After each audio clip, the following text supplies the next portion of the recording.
150 bike, তো এই বাইকের ফুল সার্ভিস করব। বাইকটা আসছে হচ্ছে সাভার থেকে। তো বাইকের অবস্থাটা একটু দেখাই। বাইকের অবস্থাটা খুবই করুণ অবস্থায় আছে, ভিতর সাইডে একদম বাজেভাবে ময়লা আটকায় আছে। তো আমরা এই বাইকটা সার্ভিস করব। তো কী কী সার্ভিস দিয়ে থাকি আমি এক্স্যাক্ট বলে দিচ্ছি, পুরো ভিডিওটা দিব না আজকে। তো প্রথমত আমরা বাইকের পুরাটা ওয়াশ করব, 3টা স্তরের ওয়াশ করব। এই বডি প্লাস্টিকগুলো ভালো করে ক্লিন করব, 3টা স্তরের ক্লিন হবে।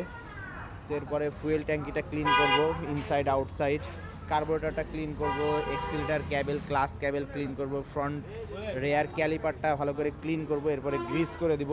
এছাড়াও প্রত্যেকটা নাট বোল্ট আমরা গ্রিস করে দিব। আর বেসিক কোনো সমস্যা থাকলে, বাইকে যদি কোনো প্রবলেম থাকে সেগুলো আমরা দেখে দেবো। ইঞ্জিন ব্যতীত যে কোনো কাজ এই সার্ভিসের ভিতরে পাবেন।